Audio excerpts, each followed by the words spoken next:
सुप्रभात बच्चों, आज हम सीखेंगे चैप्टर 10 अनुस्वार, बिंदु और अनुनासिक चंद्र बिंदु। ये दोनों में क्या अंतर है, ये आज मैं आपको सिखाऊंगी। तो चलिए वीडियो देखते हैं। बिंदु और चंद्र बिंदु में अंतर लेकर आए हैं। Today we are going to learn difference between बिंदु and चंद्र बिंदु।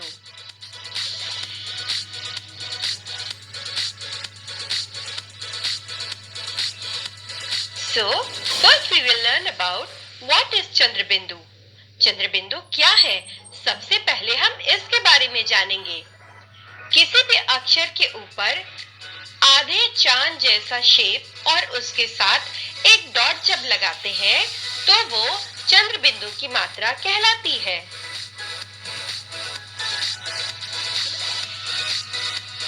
आइए जाने कि चंद्र बिंदु हम कब लगाते हैं।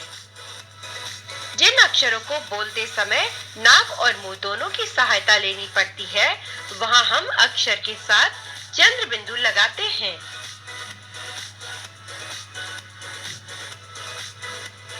आइए जाने कि हम चंद्र बिंदु कहाँ लगा सकते हैं।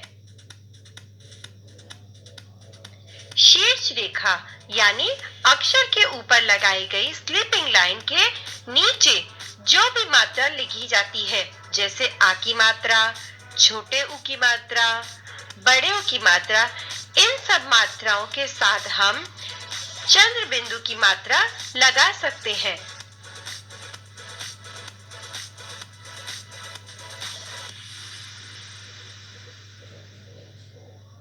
अब हम जानेंगे कि हम चंद्र बिंदु की मात्रा को कहां नहीं लगा सकते हैं।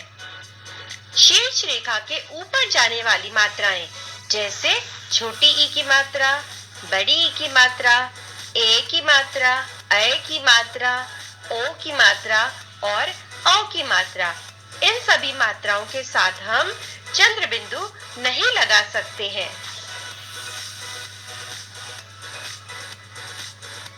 आइए अब हम चंद्र बिंदु की मात्रा के कुछ उदाहरण देख लें।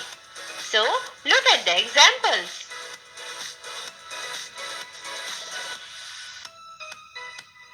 कुआं, कुआं means well. गेहूं, गेहूं means wheat.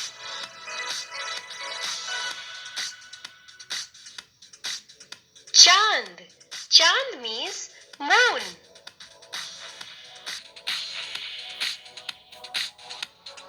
पांच, पांच means 5.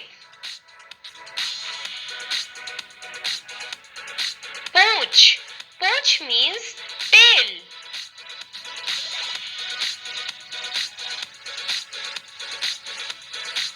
तो देखा आपने कि जिन अक्षरों के साथ शीर्ष रेखा के नीचे मात्राएं लगी हैं, उन्हीं के साथ हम चंद्र बिंदु का प्रयोग कर सकते हैं। चंद्र बिंदु की मात्रा को तो हमने सीख लिया। अब हम बिंदु क्या है इसके बारे में हम जानेंगे। किसी भी अक्षर के ऊपर जब हम एक डॉट लगाते हैं तो वो बिंदु कहलाता है। आइए अब जाने कि बिंदु क्या है। What is बिंदु? जिन अक्षरों को बोलते समय सिर्फ नाक की सहायता लेनी पड़ती है, वहां हम अक्षर के साथ बिंदु लगाते हैं।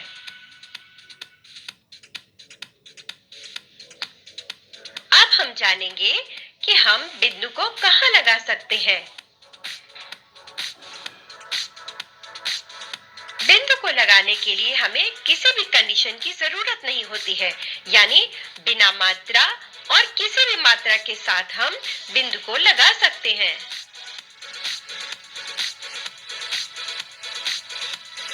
आइए अब हम बिंदु के कुछ उदाहरण देख लें। So look at the examples.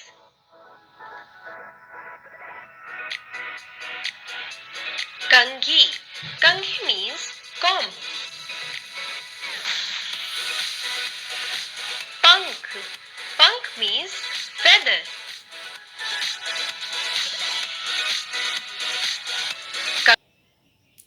चित्र में देखिए बिंदु कहाँ लगाया गया है। हंस, हंस में ऊपर में बिंदु लगा है।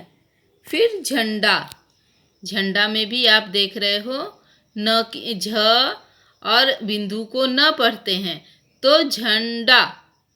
फिर देखिए संग, संग, डंडा, ठंडा, जंगल, मंगल, अंगूर, संदूक, बंदूक, घंटाघर, गंगाजल। इन सब में बिंदु की मात्रा लगाया गया है। अब ये पोयम सीखते हैं। अंकु मंकू ने उड़ाई पतंग, पतंग उड़ी हवा के संग। हरी लाल पीली पतंग, नभ में उड़ी डोर के संग। अंकु जब भी पेच लगाता, वो काटा का शोर मचाता।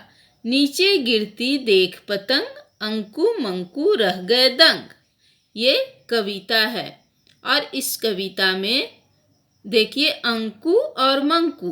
अंकु अ और ऊपर में बिंदु की मात्रा लगाया है तो अंग और कु, अंकु।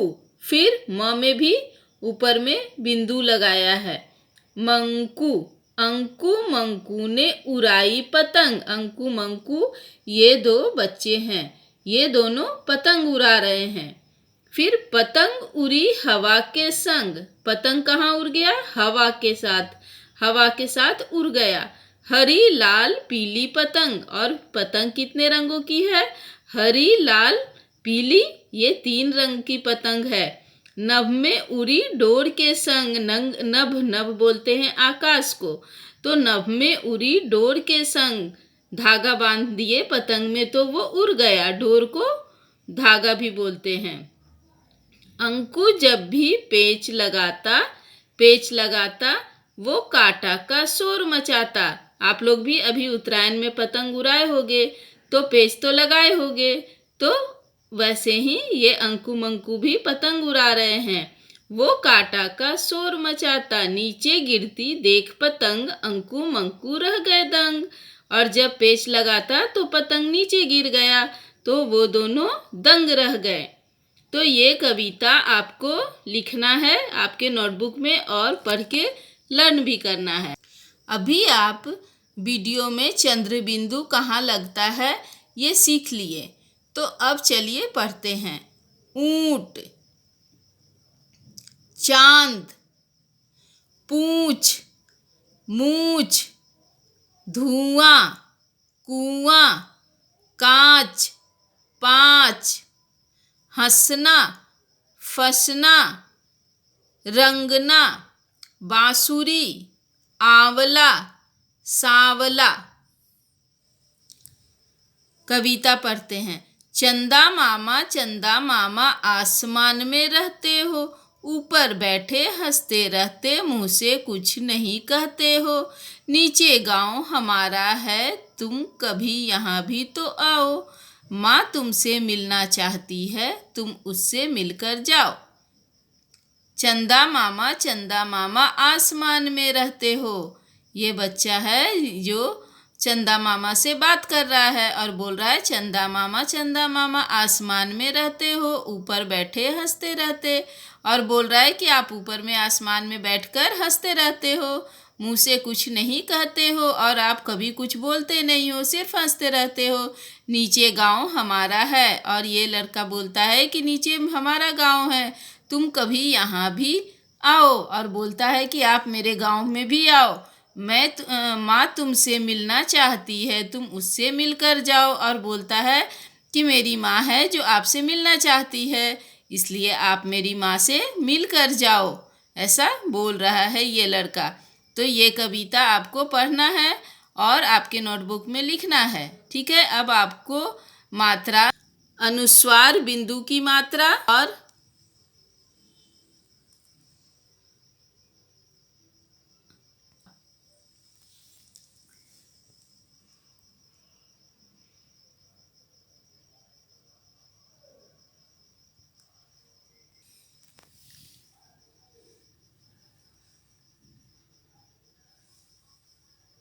ये बिंदु की मात्रा